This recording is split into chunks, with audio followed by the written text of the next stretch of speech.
Big TV భక్తి సమాచారం WhatsApp ఛానల్లో జాయిన్ అవ్వండి. అన్ని విశేషాలు ఎప్పటికప్పుడు తెలుసుకోండి.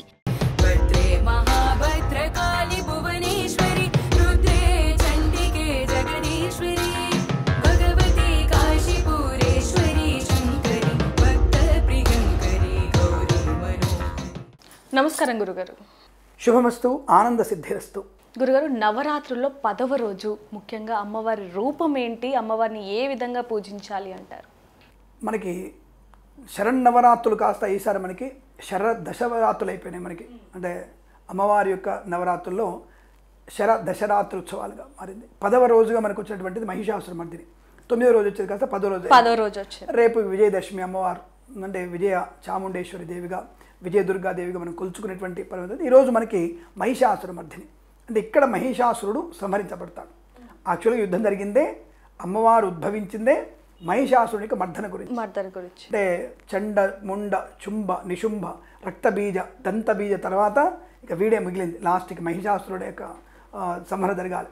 ఈ మహిషాసురుడిని సంహరించడానికి అమ్మవారి యొక్క దుర్గాదేవిగా అవతరించి చండీగా మారి, కాళికగా మారి వాడిని సంహరణ జరిగింది. ఇక్కడ ముగ్గురు త్రిమూర్త్యాత్మికమైనటువంటి అమ్మవారు ముగ్గురు కలిసినటువంటి ఈ యొక్క 9 రోజులు కూడా అమ్మవారి ముగ్గురు కలిసినవే, వేరువేరు లేరు వాళ్ళు, ఒకటిగా ఉన్నటువంటి తత్వము.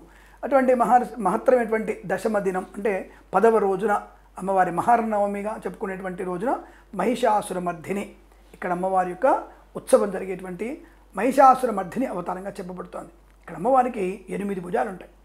8 భుజాలు అంటే అటువంటి 8 భుజాలతో ఉంటుంది. రేపు అమ్మవారికి 16 భుజాలు. యాక్చువల్గా ఈరోజు సాయంకాలం కన్నా మహిషాసురమర్దిని కాళికావతారంగా వస్తే 18 భుజాలు ఉంటాయి. ఈ కాళికావతారంలో ఇప్పుడేమో 8 భుజాలు, రాత్రికల్లా 18 భుజాలుగా మారిపోద్ది. కాళికావతారం ఎత్తుంది ఈరోజు ఆమె. ఆ కాళికావతారం ఎత్తి అక్కడ ఇంద్రాది దేవతలందరూ వచ్చి ఆవిడని ప్రసన్నత చేసుకునమ్మా, ఇటువంటి రూపాన్ని మేము చూడలేము, లాలిత్యమైనటువంటి రూపాన్ని వదిలిపెట్టి ఈ రూపంలో ఉంటే భరించలే అని చెప్పేసి ఆ కాళికా రూపంలో నుంచి రేపు విజయ చాముండేశ్వరిగా, విజయదుర్గాదేవిగా ప్రసన్న రూపాన్ని కలిగించేది రేపు. కానీ ఈరోజు రాత్రి వరకు ఇక భయంకరమే.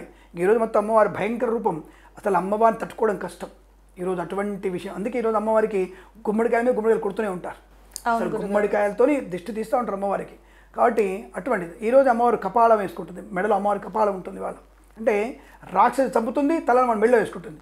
ఒక్కొక్క చిరసు పట్టుకోవడం, కొట్టేయడం, మీద వేసుకోవడం, అంతటి ఉక్రోషం అమ్మవారు. నా తర భేదం లేదు. ఒకవేళ పొరపాటున అక్కడ దేవతగా వాడిని కూడా చంపేసి మెడగేసుకుంటుంది. అటువంటి ఉక్రోషంతో అంటే ఎవరు కనిపించినా చంపేసేటువంటి తత్వం ఉంటుంది. అందుకే పురుల మెడలో ఉంటాయి అమ్మవారికి. వాళ్ళ పురులన్నీ కూడా మెడలో ఉంటాయి. ఒక రాక్షసుడు శివుని రూపంలో వస్తాడు ఇక్కడికి. శివుని రూపంలో వస్తే వాడిని డైవర్ట్ చేయొచ్చని చెప్పేసి వాడితే టక్కన వాడిని కూడా వేసేసి పైన తొక్కి పెడుతుంది వాడిని. అందులో చాలామంది భ్రమపడతారు, శివుడిని తొక్కుతుంది అమ్మవారు చెప్పేసి. అంటే శివుడి రూపంలో వస్తే ఆవిడ మనల్ని డైవర్ట్ అయిపోయి మనకు లొంగిపోతుంది అన్నటువంటి భావనతో అలా వస్తాడు వాడు. వాడిని కూడా వేసేసి తొక్కి పెట్టేస్తారు.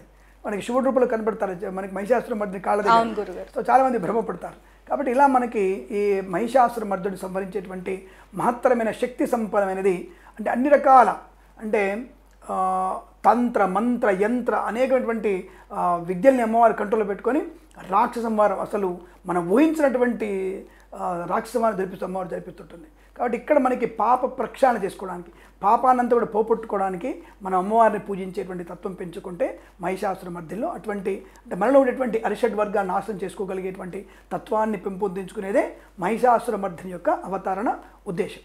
మరి గురుగారు, అమ్మవారికి ప్రీతికరమైన వర్ణం ఏంటండి? అసలు ఇవాళ 2 రకాల వర్ణం చెప్పబడింది అమ్మవారికి. ఒకటి ఆకుపచ్చ వర్ణం ఒకటి చెప్పబడింది, రెండవది నలుపు వర్ణం. ఈ 2 ఉన్నాయి అమ్మవారికి. అంటే మహిషాసురమర్దినిగా నలుపు, చామనఛాయ, ఆకుపచ్చ వర్ణం. కాళికాదేవి అవతారంలోకి వచ్చరికి తప్పకుండా అమ్మవారికి నలుపు వర్ణమే, ఓన్లీ నలుపే, బ్లాక్ ఓన్లీ. అంటే అంతటి అంధకారముని మనము నాశనం చేసి వెలుగును ప్రసాదించగలిగేటువంటి తత్వాన్ని మనం అర్థం చేసుకోవాలి. కాబట్టి అంధకారానికి కారణం ఏమిటి? నలుపు వర్ణం. కాబట్టి ఆ నలుపు వర్ణం అమ్మవారికి ధరింపజేసేటువంటి అవకాశం ఎక్కువ ఉంటుంది. కనుక ఆకుపచ్చ మరియు నలుపు వర్ణాన్ని, చామనఛాయ కలర్ అంటే మన ఇందాక కచ్చకాయ రంగు వర్ణం ఒకసారి చెప్పుకున్నాం. అటువంటి కచ్చకాయ ఉన్నటువంటి వస్త్రం కూడా అమ్మవారికి అలంకరింపజేసేటువంటి అవకాశం ఉంటుంది. అటువంటి అమ్మవారికి అలంకరించాలి. కానీ కంపల్సరీగా మనకి గోధుమ, బంగారు సంబంధించినటువంటి అంచులు అమ్మవారికి ఉన్నటువంటి చీరని అలంకరింపజేయాలి.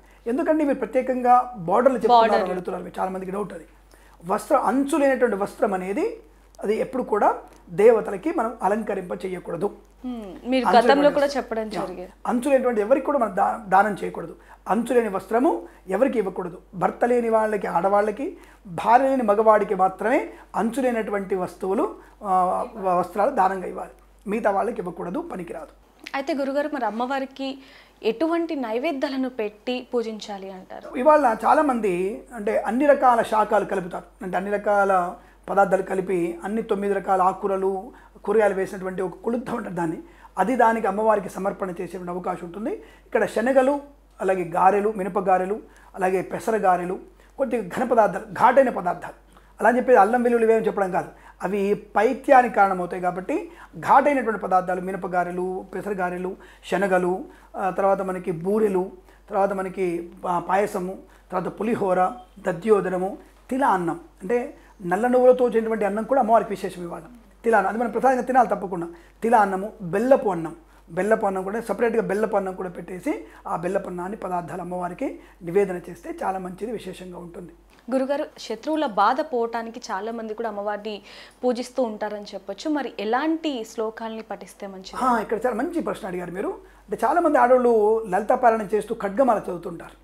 ఇక్కడ కనుక మీరు శ్లోకంలో తప్పులు లేకుండా, బీజాక్షరాలు తప్పులు లేకుండా, లేదా బీజాక్షరాలు చదవకుండా ఖడ్గమాల స్తోత్ర పారాయణం చేస్తే విశేషం.